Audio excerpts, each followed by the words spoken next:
कौसल्या सुप्रजा रामपूर्वा सन्ध्या प्रवर्तते उत्तिष्ठ नरशार्दूल कर्तव्यं दैवमाह्निकम् നീ ചിരിച്ചാൽ ചിരിപ്പഴക് കരിവാട് പോലെ ഇരിക്കുക കാണിക്കുന്ന കോപ്രായം കണ്ടില്ലേ ചിരിച്ചാൽ ചിരിപ്പഴക് പോലും നീ നടന്നാൽ നടപ്പഴക്.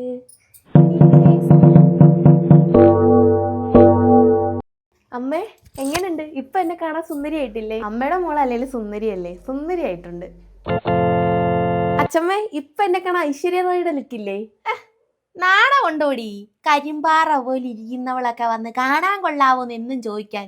ഒന്നീ എന്നും ചോദിക്കുന്നവർക്ക് നാണം വേണം, ഇല്ലേ എന്നും പറയാൻ നിൽക്കുന്നവർക്ക് നാണം വേണം. ഇത് രണ്ടിനും നാണം ഇല്ലെങ്കിൽ ആ പറഞ്ഞതേ അച്ഛമ്മയ്ക്കുണ്ടായില്ല കൊച്ചുമോക്ക് വരുത്തോള്. സുന്ദരി അടങ്ങ്. അല്ലമ്മേ ഇന്നലെ മേടിച്ചു കൊടുത്ത ഐസ്ക്രീം കിളവിയുടെ തൊള്ളേന്നിറങ്ങിയിട്ടില്ല, അതിനു മുന്നേ എന്നെ കുറ്റം പറയുന്നത് കേട്ടില്ലേ? ഇനി നിങ്ങൾക്ക് ഞാൻ കിണ്ടി മേടിച്ചു തരും തള്ളേ. അച്ഛമ്മ ഒരു തമാശ പറഞ്ഞല്ലോ മക്കളെ, നല്ല ഭംഗിയുണ്ട്, മുടുക്കിയായിട്ടുണ്ട്. അല്ല കെട്ടിയൊരുങ്ങി എങ്ങോട്ടാ? അങ്ങനെ 12 വർഷത്തെ വൺ സൈഡ് പ്രേമത്തിന് ഇന്ന് തിരശ്ശീല വീഴുക. ഞങ്ങൾ ഒന്നിക്കാൻ പോവാ. ചെറുക്കൻ നിന്നെ ഇഷ്ടമെന്ന് പറഞ്ഞോ?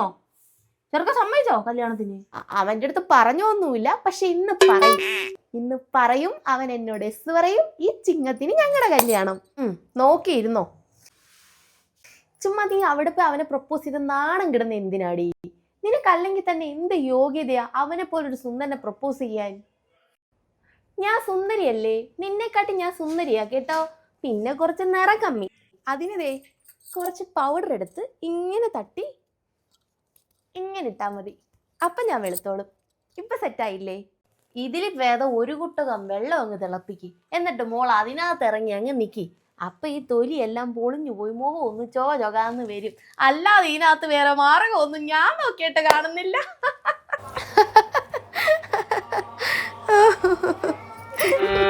മോളെ മോളിതൊന്നും കേട്ട് വിഷമിക്കണ്ട. മോള് പോയി ആ ചെറുക്കൻ്റെ അടുത്ത് മോള് ഇഷ്ടം തുറന്ന് പറ. ചെല്ല്, ആ മുഖത്ത് പൗഡറൊക്കെ തുടച്ചു കള.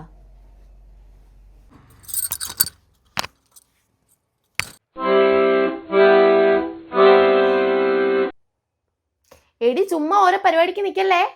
നീ പോടി.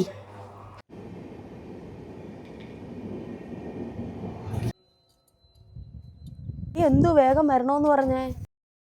എല്ലാവരും കറുമ്പീന്ന് വിളിച്ച് കളിയാക്കിയോ? എടി ഞാൻ നിന്റെ അടുത്ത് 100 വട്ടം പറഞ്ഞിട്ടില്ലേ ആളുകൾ എന്തേലും വിളിക്കട്ടെ, നീ നിന്റെ പേര് പോലെ തന്നെ സുന്ദരിയാ. എടാ അതൊന്നുമല്ല.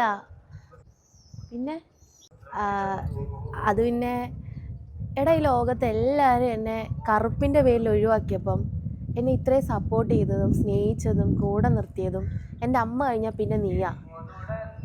നിന്നോട് എനിക്ക് ഇങ്ങനെ ഒരു ഫീലിംഗ് വന്നതിൽ തെറ്റൊന്നുമില്ല. ഇനിയും ഞാൻ നിൻ്റെ അടുത്ത് ഇങ്ങനെ ഫേക്ക് കാണിച്ച് നിൽക്കാതെ എൻ്റെ മനസ്സിലുള്ളത് നിന്നോട് തുറന്ന് പറയാമെന്ന് വിചാരിച്ച് ഞാനിന്ന് തീരുമാനിച്ച് വന്നതാ. എടാ എനിക്ക് നിന്നെ ഭയങ്കര ഇഷ്ടമാണ്. അതെനിക്കറിയാം നിനക്ക് എന്നെ ഇഷ്ടമാണെന്നുള്ള കാര്യം. ആ ഇഷ്ടം പിടിച്ചു പറ്റാൻ ഞാൻ കുറേ കഷ്ടപ്പെട്ടതാണല്ലോ. പിന്നെ അതിൻ്റെ പിറകിൽ വേറെ ചില കാര്യമുണ്ട്. എന്ത് കാര്യം? അത് പിന്നെ നിന്നെപ്പോലെ കറുത്തിരിക്കുന്ന ഒരു പെണ്ണ് ഇപ്പം നമ്മൾ ഇത്ര ക്ലോസ് ആയിട്ട് ഇടപെട്ടാലും നീ എന്തായാലും എന്നെ പോലെ ഒരു സുന്ദരനെ പ്രപ്പോസ് ചെയ്യാൻ പോകുന്നില്ലെന്ന് എനിക്കറിയാം. എടാ നീ പറയുന്നതൊന്നും എനിക്ക് മനസ്സിലാവുന്നില്ല. കൂടുതൽ മനസ്സിലാക്കാനൊന്നുമില്ല. എല്ലാവരും നിന്നെ അവോയ്ഡ് ചെയ്ത് പോയപ്പോഴും ഞാൻ നിൻ്റെ കൂടെ കൂടിയത് എന്തുകൊണ്ടാണെന്നോ? എനിക്ക് നിൻ്റെ ചേച്ചി ഇഷ്ടമുള്ളത് കൊണ്ടാണ്. 3 കൊല്ലമായിട്ട് ഞങ്ങൾ തമ്മിൽ പ്രേമത്തിലുമാണ്. അല്ലെങ്കിലും നിനക്ക് എന്നെ പോലെ ഒരാളെ പ്രപ്പോസ് ചെയ്യാൻ എന്ത് യോഗ്യതയടിയുള്ളത്? നീ മുഖം ഇടയ്ക്കെങ്കിലും കണ്ണാടി നോക്കിയിട്ടുണ്ടോ? ഈ നാട്ടുകാർ മൊത്തം നിന്നെ കരിമ്പൂതോന്നും കരിമാക്കിന്ന് വിളിക്കുമ്പോൾ ഞാൻ നിന്നെ സമാധാനിപ്പിച്ചതേ നിന്റെ ചേച്ചിയുള്ള സ്നേഹം കൊണ്ട് മാത്രമാണ്. അവൾ എന്നെ പ്രപ്പോസ് ചെയ്യാൻ വന്നേക്കുന്നത്. ഇടയ്ക്കൊക്കെ ഒന്ന് കണ്ണാടി നോക്കടി കരിമ്പൂതവേ. നീ ആരാടാ മരഭൂതവേ? എന്നേക്കാ കുറച്ച് നിറം ഉണ്ടെന്നും പറഞ്ഞ് നീ ആരെന്നാണ് നിന്റെ വിചാരം? നിന്നെ എന്തോത്തിന് കൊള്ളാടാ? നീ എന്നെ കെട്ടണ്ടാടാ. അല്ലേലുവേ നിനക്ക് എന്നെ കെട്ടാനുള്ള യോഗ്യതയൊന്നും ഇല്ല. എടാ എന്നെ വെച്ച് നിന്നെ എന്തോന് കൊള്ളാടാ? എൻ്റെ തൊലി ഇത്തിരി കറുത്തെന്നും പറഞ്ഞ് എന്തോ ആവാന്നോ? നീയോ എൻ്റെ ചേച്ചി തമ്മിൽ പ്രേമമായിക്കോ. എന്നും വെച്ച് എന്നെ അവമാനിക്കേണ്ട ആവശ്യമൊന്നുമില്ല നിനക്ക്. നാണം ഉണ്ടോടാ ജോലിക്ക് പോകാത്തവനെ? വല്ല കൂലിപ്പണിക്ക് പോയിക്കൂടെടാ? നിനക്ക് വല്ല വേലയും കൂലിയും ഉണ്ടോടാ? കഴിഞ്ഞ ആഴ്ച നീ എൻ്റെ 350 രൂപ മേടിച്ചില്ലയോടാ നാറി? മൊത്തം 33,343 രൂപ. അത് മാത്രമല്ല 3 മുണ്ട് 3 ഷർട്ട് പിന്നെ കുറെ ഫുഡ് ഐറ്റംസ്. ആ തിന്നതും കുടിച്ചതും ഒക്കെ ഞാൻ വല്ല പിച്ചക്കാർക്കും കൊടുത്തെന്നങ്ങ് വിചാരിച്ചോളാം. ബാക്കി പൈസയും സാധനവും ഇന്ന് വൈകിട്ട് വീട്ടിലെത്തിച്ചോ, നാണമില്ലാത്ത നായേ.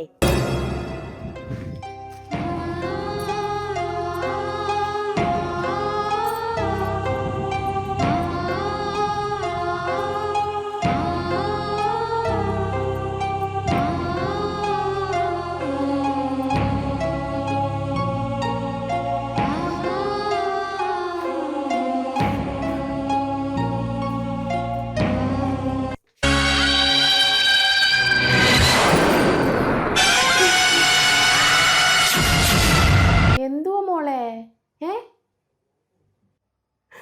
എന്തിനാമ്മ എന്നെ കറുപ്പായിട്ട് പെറ്റത്? അവൻ എന്നെ അപമാനിച്ചു വിട്ട്. നിനക്ക് എന്തു മോളെ കുറവ്? ഇച്ചിരി നിറവില്ലെന്നല്ല ഉള്ളു. അതിന് നീ ഇങ്ങനെ വിഷമിക്കാതെ. അരിപ്പൊടിയും തൈരും ഇരിപ്പുണ്ടോ? എന്തിനാ വിശക്കുന്നോ? Face pack ഇടാനാ. അമ്മ കുഴച്ചോണ്ട് തരാം, മോള് പോയി കിടക്ക്.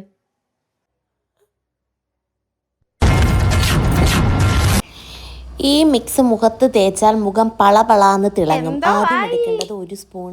ഡേറ്റ് എടുത്തോ കല്യാണത്തിന്റെ? എന്നത്തേക്കാ? മകരത്തിലോ കുംഭത്തിലോ മീനത്തിലോ?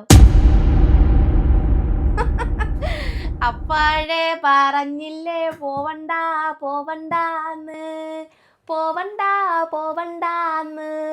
എടി സുന്ദരി കോതെ, നിന്റെ മാംഗല്യം ജാതകത്തിലില്ല, നിനക്ക് വിവാഹമില്ല. അച്ഛമ്മയുടെ ജാതകത്തിൽ മരണം എങ്ങനെ കൊടുത്തേക്കുന്നത്? കൊച്ചുമോടെ കയ്യിൽ നിന്ന് വല്ലതും ആണെന്നാണോ? ഇല്ല. എന്നാലേ അത് തിരുത്തി എഴുതിക്കോ. മിക്കവാറും തള്ളെ നിങ്ങളെ ഞാൻ കിണറ്റിലെടുത്ത് മുക്കി കൊല്ലും. എടി എന്ത് പാടി? ഈ കിളവി എടുത്ത് എഴുന്നേറ്റ് പോവാൻ പറ. ഞാനൊരു എന്റെ മുന്നിൽ നിന്ന് പോകളവി. അല്ലേ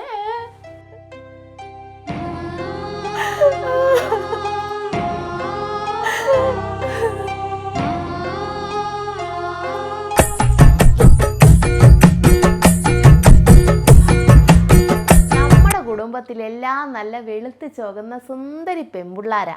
ഇവൻ മാത്രമുള്ള ഇച്ചിരി കറുത്തു പോയത്.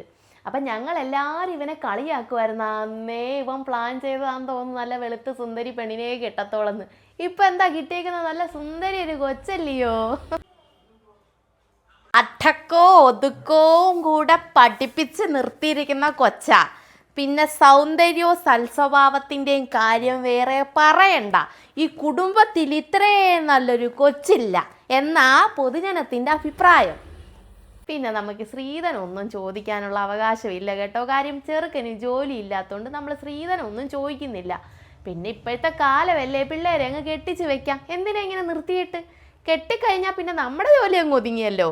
അവർക്ക് ജീവിക്കാനും വേണ്ടി എന്തെങ്കിലും പെണ്ണിൻ്റെ കയ്യിലോ കഴുത്തിലോ ഇട്ടാൽ മതി. നമ്മൾ സ്ത്രീധനമൊന്നും ചോദിക്കുന്നില്ല കേട്ടോ. നിങ്ങൾക്കുള്ള എന്തെങ്കിലും ആ പെണ്ണിന് കൊടുത്താൽ അവരങ്ങ് ജീവിച്ചോളുമല്ലോ. എന്നാലും മോടെ അച്ഛൻ മരിക്കുന്നതിന് മുമ്പ് കുറച്ച് പൈസ മക്കളുടെ പേരിൽ ബാങ്കിൽ ഡെപ്പോസിറ്റ് ചെയ്തായിരുന്നു. കുട്ടികളെ കല്യാണം കഴിച്ച് വിടുമ്പോൾ അവർക്ക് വേണ്ട സ്വത്തും പണവും കൊടുത്തു തന്നെ വിടണമെന്നായിരുന്നു അദ്ദേഹത്തിൻ്റെ ആഗ്രഹം. ഒരു 25 പവൻ സ്വർണവും 5 ലക്ഷം രൂപ തുകയായിട്ടും തരാനാണ് ഞങ്ങൾ ഉദ്ദേശിക്കുന്നത്. അത് പിന്നെ സുഗുണം മരിക്കുന്നതിന് മുമ്പ് മക്കളുടെ പേരിലെല്ലാം സമ്പാദിച്ചു വെച്ചിട്ടാ പോയത്. അതുകൊണ്ട് നിങ്ങൾക്ക് വേണ്ടിയിട്ട് അവൻ എന്ത് വേണമല്ലോ, എൻ്റെ മരുമോക്ക് എന്ത് വേണമല്ലോ തരാനുള്ള സമ്പാദ്യവും സ്വത്തും ഉണ്ട്. പിന്നെ പാരമ്പര്യമായിട്ട് കൈമാറി വന്ന സ്വത്തും എൻ്റെ പേരിലും കിടപ്പുണ്ട്. ഞങ്ങൾ അതുകൊണ്ട് അങ്ങ് ജീവിക്കാം. നിങ്ങൾ അങ്ങനൊന്നും കൊച്ചായൊന്നും നമ്മുടെ മുന്നിൽ നിൽക്കണ്ട. മോൻ പറഞ്ഞായിരുന്നു അച്ഛൻ നിറയെ സമ്പാദിച്ചിട്ടാ പോയേക്കുന്നേന്ന്. അതിപ്പോൾ ചെറുക്കന് ജോലിയോ ചെറുക്കൻ്റെ വിദ്യാഭ്യാസം ഒന്നും നോക്കുന്നില്ല. എൻ്റെ മോക്ക് ഇഷ്ടമാണോ അവന് മോളെ ഇഷ്ടമാണോ അത് മാത്രമേ നോക്കുന്നുള്ളൂ. അത് മതിയല്ലോ ഒരു ദാമ്പത്യ ജീവിതം മുന്നോട്ട് പോവാനും. അപ്പം അത് തരാനാണ് ഞങ്ങൾ ഉദ്ദേശിക്കുന്നത്. മതി ധാരാളം. പിന്നെ വേറും കാര്യങ്ങളൊക്കെ ആവുമ്പോൾ നിങ്ങൾ എന്താന്ന് വെച്ചാൽ ചെയ്താൽ മതി. ആ എന്നാ പിന്നെ ഞങ്ങൾ ഇറങ്ങട്ടെ. അങ്ങ് ദൂരെ പോകാനുള്ളതല്ലേ. ശരി അമ്മാമ്മേ, ഞങ്ങൾ ഇറങ്ങട്ടെ. ശരി എന്നാ. ശരി ശരി മോനെ, വാ. ആ മറ്റേ കൊച്ചെന്തിയേ, ഇളയ കൊച്ച്? അവളിവിടെ ഉണ്ടായിരുന്നു, ഇപ്പൊ പുറത്തേക്കൊന്ന് പോയതാ. ഓ മോളെ തിരക്കിയെന്ന് പറഞ്ഞേരെ കേട്ടോ. കൊച്ച് കുറച്ച് കറുത്തതല്ലയോ? ഞാൻ ഫോട്ടോ ഒക്കെ കണ്ടായിരുന്നു. എന്നാലും അതൊരു എന്തേലും ഈ മുഖത്ത് തേക്കാൻ എന്തേലുമൊക്കെ വാങ്ങിച്ചു കൊടുത്താൽ കറുപ്പങ്ങ് മാറ്റി, അല്ലെ പിന്നെ കെട്ടാമുട്ടിയായിട്ട് ഇവിടെയൊക്കെ നിൽക്കത്തില്ലയോ? ശരി എന്നാ ഇറങ്ങുവാന്നേ. വാടാ.